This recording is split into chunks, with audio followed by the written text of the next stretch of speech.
Hello everyone, my name is Rochelle Innocent and I'm the founder and CEO of Project Purpose. Welcome to our channel. Our community is focused on fostering the intellectual and character development in children.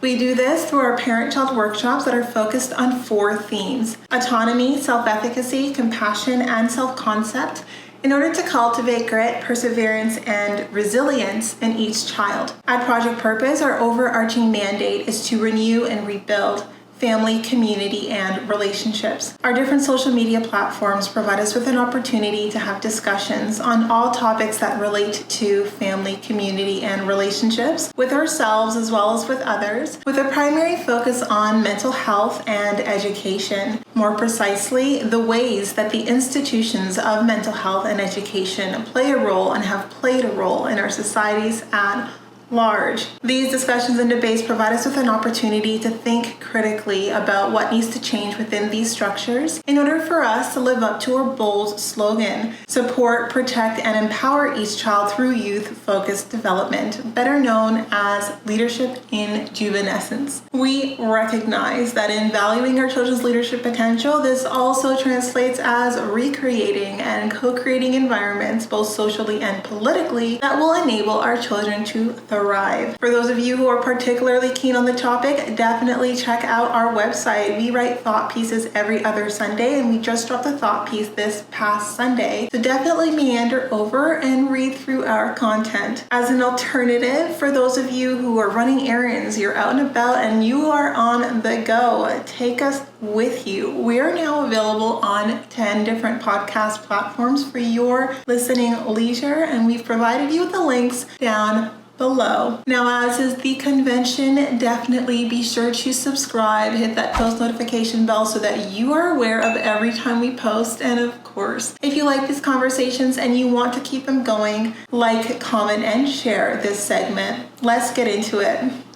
Allô les dames et les messieurs, comment ça va? Hello and how are you everyone? Thank you so much for tuning in to another episode here on Project Purpose. For those of you who are new, we cover topics that relate to mental health, mental wellness, and education on a week-by-week basis. And this week our topic of discussion is education. Before jumping into today's segment, I would be remiss if I didn't let you know that we are now, for the foreseeable future, going live at least twice a month, every month, covering concepts and different topics that will build our ability to live lives with more intention, being more mindful, and more fulfilled. And this involves building ourselves a critical thinking kit, soft skills, and different tools that will enable us to live lives more intentionally and live the lives, creating the lives that we love, and fostering community around that endeavor. Now, if that's something that appeals to you, then definitely check out our live events. These are paid events, but if this is a community you see yourself participating in on the long term, then I invite you to check out our package plan. So we have package plans that not only provide you with the opportunity to attend these live events at a discounted price, but also give you access to the webinars and workshops that we will be offering over and above these live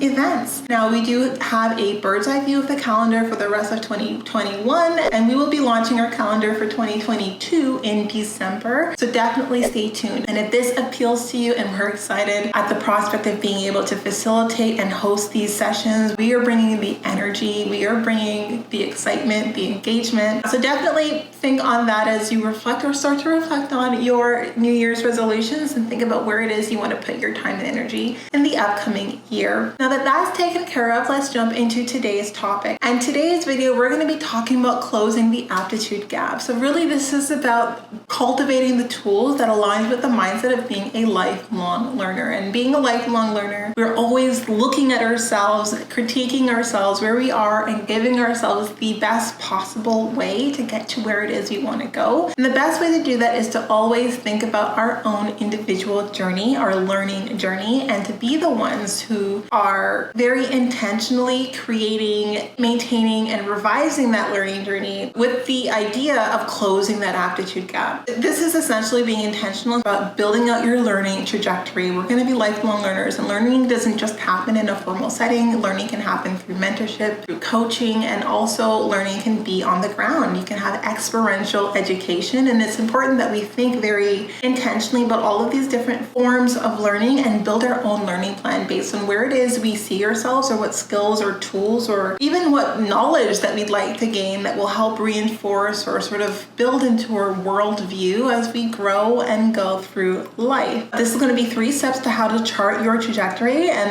I mean, this is the right time to think about that because I love to chart my trajectories for the upcoming year, and I'm currently going through my after action review based on the trajectory that I charted for this past year. I want to give you some of the tools to do that on your own, and this will enable you to be in the driver's seat of your learning and give yourself the opportunity to see the world from a whole new perspective. Mind blown.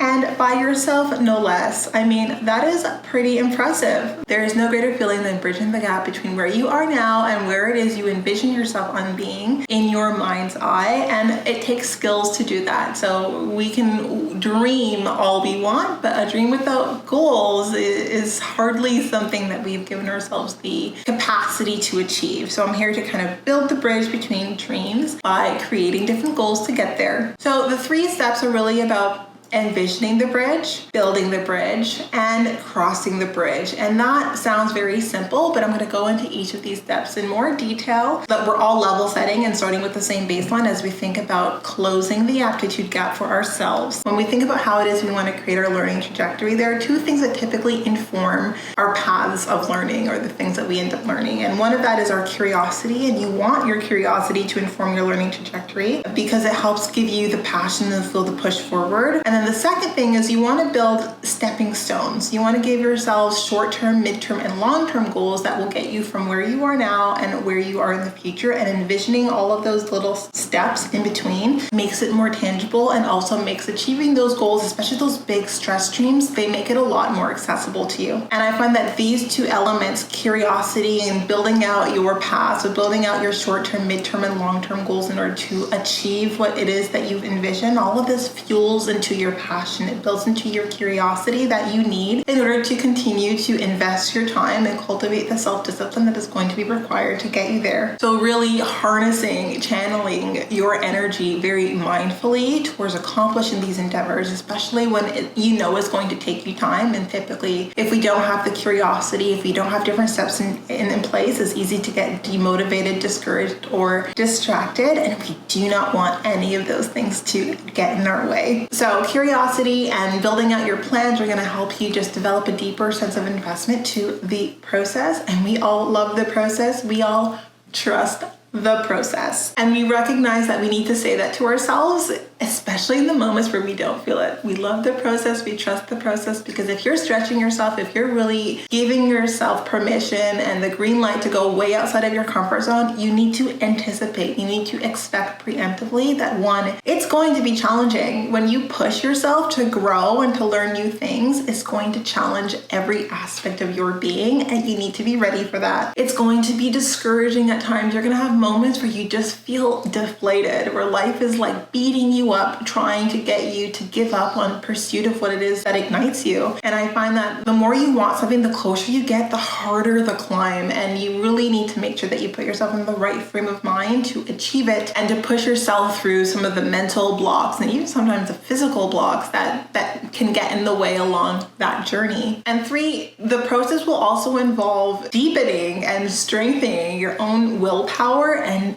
self-discipline. And the one thing that I love about having and owning your own learning trajectory is you see how disciplined you are and how much more disciplined you become by the end of that process, by the end of that journey. And you need to really dig deep at times in order to stay motivated, to push through discouragement. All of that energy is really cultivating your willpower. It's deepening your sense of will and also strengthening your sense of self-discipline, because we need self-discipline to accomplish the things that are not immediate. And a lot of what is most most meaningful, most fulfilling in life are things that are not instantaneous. There's no instant gratification there. There's a process, it's a journey. It takes time, it takes effort, it takes sacrifice at times, and we're down for that ride because the reward is so much more enriching and fulfilling than something that I can get at the snap of my finger. So all of that to say, being and becoming self-taught is not for the weak, but you are here on this page. You're a game changer. There are no weak ones here, I tell you that. So weakness and all its trimmings, that is something we leave at the door. We're not taking weakness in the journey. We're leaving it at the doorstep and leaving it to its own devices. So with all of that said, that was a bit of a preamble and hopefully, motivator. It was a bit of a rah-rah moment. So let's get into the steps. So the first step is taking stock of your transferable skills. And these are the skills that we often take for granted. A lot of us think that our skills are sort of in a vacuum, that they only apply to what it is that we've done or have been doing. And much of what it is that you do to get the work done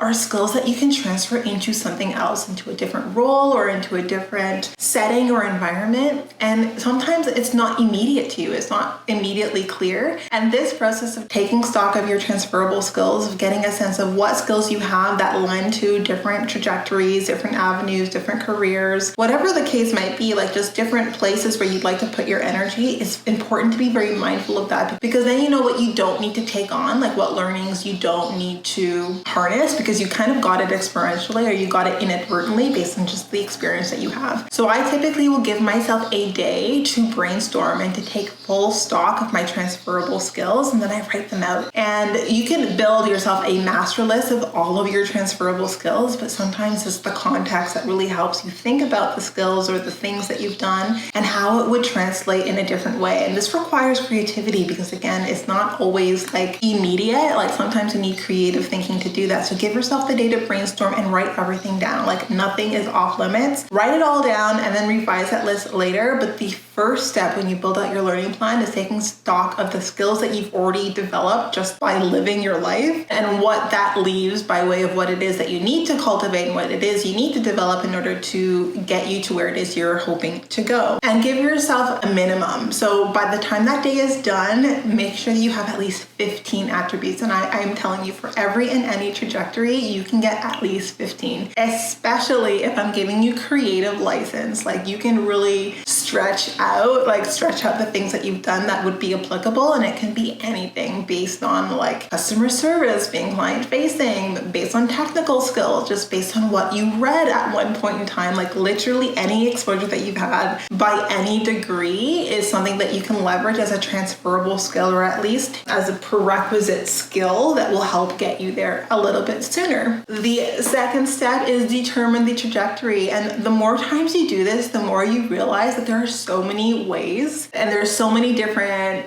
options and alternatives you have to get to where it is you want to go. So you want to determine the trajectory that is most exciting, that is going to be most engaging for you. So I mentioned a little bit earlier in this video that there are 3 ways that we can acquire learning, and we can acquire learning informally, like experiential education, just by kind of being part of that ecosystem. We can kind of learn via osmosis, or we can learn in a formal setting. That could be a trajectory that we take, or we can learn via coaching. So we can have a coach, a mentor, we can become an apprentice and learn in that respect as well. So there are no rules here. You really just want to align yourself to what you know is going to be more engaging for you, what is going to keep your curiosity for longer, so that you're not having to tap into that willpower and that self-discipline until you're so invested in the game that it's the only way that you're not going to quit. You're going to have to invest in your willpower and into your self-discipline. But you want the first part to be engaging for as long as possible. So choose the trajectory that will give you just that. Like for me, I like my beginnings to be very structured, to be very steady Eddie, to be singularly focused on the education. So on acquiring a strong foundation and cultivating those fundamental skills as quickly as possible. I want the building blocks established as quickly as possible, and then leaving everything open for interpretation. And the reason why we do this is because as you learn, as you acquire the different skills and the different information and teaching is going to inform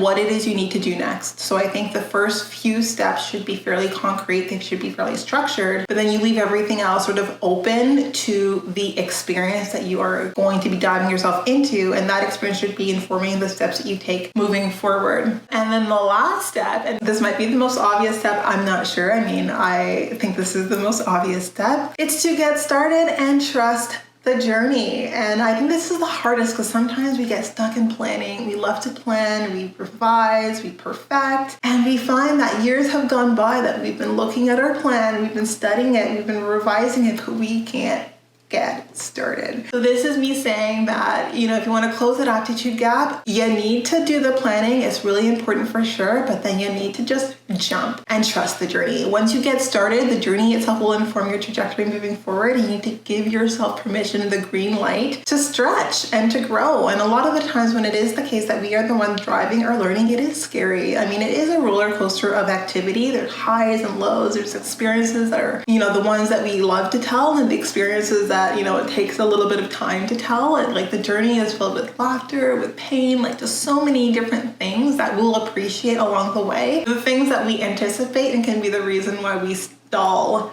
at the gate. So no stalling here, game changers. You're going to build your trajectory. You're going to brainstorm, be creative, build it out, and you're going to give yourself the green light to get started. And this is for every time you build yourself a learning plan. These are the steps that you take cyclically for everything and anything you want to learn, for any aptitude you want to gain throughout your life, because we are dedicated to learning, to being lifelong learners, and to owning our learning trajectory. We're not going to offload it on anyone else. We're the ones who are in the driver's seat of our learning. So that's this video. I hope it was informative. I hope it gave you the tools that you need to get yourself started. If you need any support at all, I'd love to be part of your process. I'd love to give you any tips that I have personally. I've built development plans in my professional career, and I loved it. I really love building out these individual development plans and really catering to the people that I was supporting. And I'd love to support you in any which way and capacity that I can. So with all of that to say, that's our second video on education. I hope it was informative. I hope you leverage the tools that I've given you in order to build out a path for yourself, and I'd love to hear about how it went